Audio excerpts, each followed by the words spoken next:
House. Conway-Walsh is Sinn Féin leader in the Seanad and Irish representative on the EU Committee of the Regions. Good morning to you, Senator. Good morning, Mike. Thank you indeed for joining us here on the programme this morning. Sinn Féin is saying that this is making the case for a border poll. Is that right? Well, of course it is, but it is, yes, because we have to let people decide their own future. If we are in a position where there's a no deal Brexit, there must be a referendum on Irish unity, because that has to allow people to decide. People in the north in particular voted against Brexit. They voted to stay within the EU. There is so much vulnerability and insecurity we see it among the business community and among the farming community and many other citizens right across the north. So it's a natural, there is provision within the Good Friday Agreement for it. So I suppose it's a natural outrun of there being a no-deal Brexit. It's 20 years, I suppose, since Sinn Féin sought Irish unity, and if there was to be a poll tomorrow and it was defeated, it would be another 7 years before it would be possible. That's right. That's what's worked out within the provision. But as Irish Republicans, obviously we want, the whole reason we're here is for reunification of our country. So asking the people what they want at any particular time, as I say, is a natural outrun of where we are at the moment. And do you believe it would be defeated? Well, it's not for me to believe it or not. I think the question needs to be asked. I don't think anybody can preempt what's going to happen, but we do. I thought what makes it different, I suppose, is because you have the business community, you have the Ulster Farmers Union coming out to say that that's not an easy thing for them to do, to say that they wanted to stay within the EU.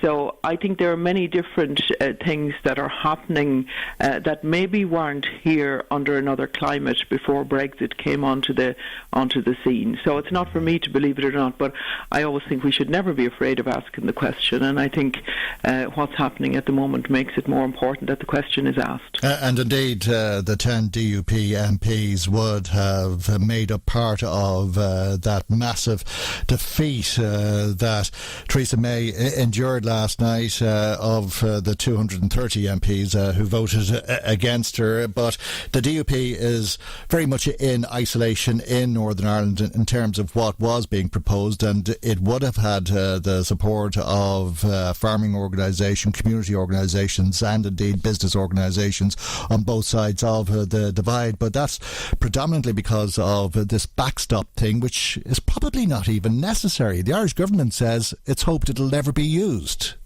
It's absolutely necessary, and we have to remember that the DUP does not speak for the majority of the people in the north, and that's why Sinn Féin would have worked with the other parties as well and been extremely proactive both in Dublin and in Brussels around the whole Brexit issue. So they don't speak for everybody there. They did campaign for Brexit. And what I find it difficult to understand is why they would campaign for something that is so detrimental to their own electorate. Do you believe a backstop will ever be necessary? It needs to be there. I hope it would never be necessary. The important thing at the moment is for the Irish government to stand very firm. The backstop has to be there as an insurance. It's our only legal insurance. And they have to hold firm on it. So any tweaking or any nonsense around, I've heard even in the commentary in the last 24 hours, so almost like, well, this really isn't a British mess, it's for the Irish to sort out, and the way to sort that out is by, tweaking the backstop. Nonsense. Well, if you deleted the backstop from the deal would probably be possible, wouldn't it? Well, we saw the 230 votes. I don't think it would even be possible, but that cannot be done because we cannot have a hard border reintroduced back in this country. We've had Arlene Foster say yesterday there was never a hard border here. It's crazy, some of the commentary that's coming out, but it needs to be there.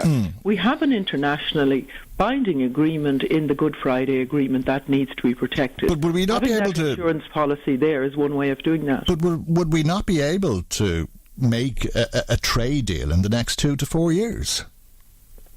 I would hope that we would. I would hope And that we would. And is it that we don't trust the British?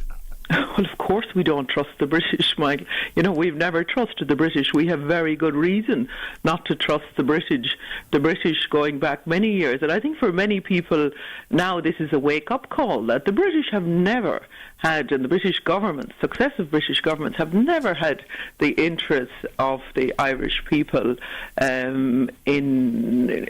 a priority. And I think and I suppose watching it all unfold, you know, where there is some surprise that the British somehow don't, you know, would protect Irish interests. They will not. The British will protect the British own interests. But I think what's the interesting thing as well is the commentary, even Theresa May has said it, around the threat to the Union. They're walking themselves into a situation where the very thing that they stand for in terms of the Union is under threat because of their behaviours. And we see Scotland coming out again. I heard the Deputy Minister coming out this morning again and saying yet they will be looking for a referendum on Scottish unity, or another referendum on that as well. So okay, you know, it's a case of be careful what you wish for. Well, indeed. But we have to protect the interests of Irish citizens, the vulnerability of our small and medium-sized businesses, of our agricultural sector, and many other things. By putting this insurance policy in place, which you say may never be necessary, you hope will never be necessary, and most people would imagine will never be necessary. But in protecting our communities and our small businesses and agriculture and so on, are you sure that you know what you're wishing for, or are we running the risk of walking the plank as defiantly as we are by insisting on this backstop? No, we have to insist on the backstop. Without the backstop, we have the reintroduction of a hard border, and then we go back at least 20 years. And that can not if a deal is reached on a future relations agreement. So, well, then if it is, we never need to use the backstop. So well, that's exactly. a good situation, but it has to be there, and it's the only legal assurance that we have there at the moment. So on insisting on the backstop, well, then we find ourselves in the position where there may not be a withdrawal agreement and the UK may crash out. And what does that do for our communities and agriculture sector and small businesses? Well, that's why we have to prepare for a hard border as we are now. And that's why the government have to make sure that things are put in place. And that is things to support our small and medium-sized enterprises. It's to an easing of the state rules, many other things. You know, we need employment subsidy schemes, we need the investment in infrastructure, the upgrading of the ports, the investing in the rural and rail network. Now, these are things that should be all done anyway. But do you believe they're going to be necessary? Do you believe we're looking at a hard border? They're absolutely urgent at this point in day. At this point in time, as the hours pass, we are looking more at a hard border now than we were 24 hours ago. So we have to face up to that reality. We cannot depend on the British. They don't know what they want, it seems, at this stage. I'm trying to decipher, as I'm looking at this commentary, what exactly do they want? So there isn't agreement either within the British government, as it is, or within other parties. Indeed, I think within the British people in themselves, of what exactly they want from this. So you believe there won't be a general election?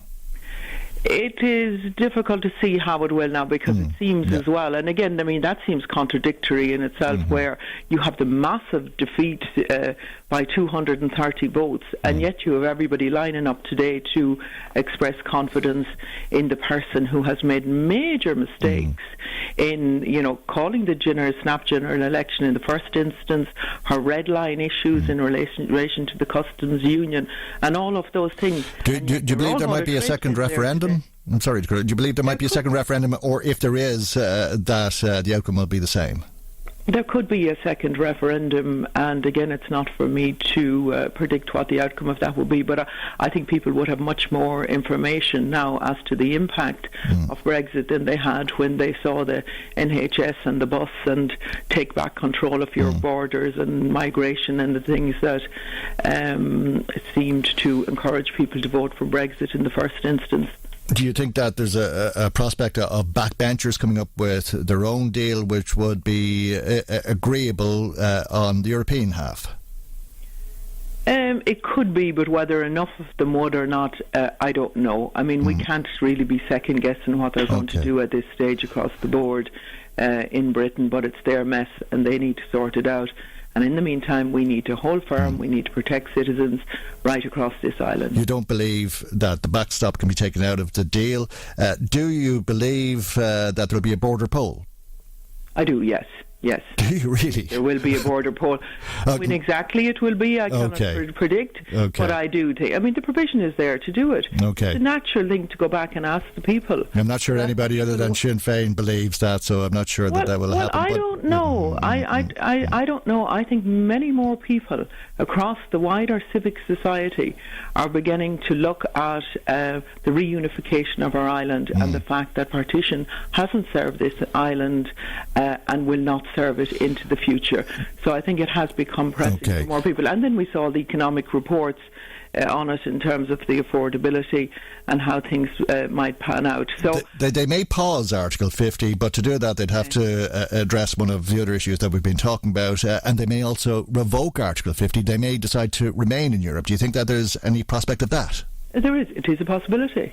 It is a possibility that they may do that, but if they're looking at a time extension on it, then they're looking at having some kind of a clear plan. I don't think the EU, because at the end of the day we're dealing with 27 countries, I don't think the EU are going to agree to them just having a time extension where this debacle is still just going to continue without having a framework of a plan there. But would you say best odds are on no deal Brexit?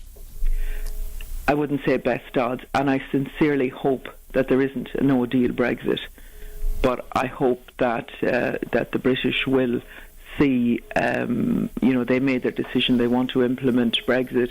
The deal that was there yesterday and the deal that was agreed to by the executive, if you like, was the best worst option.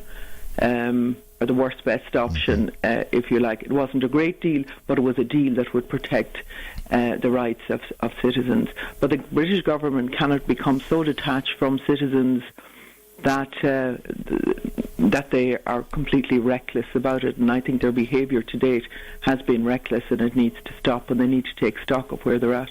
Okay. Thank you for joining us here on the programme this morning. That's Sinn Féin Senator Rose Conway-Walsh.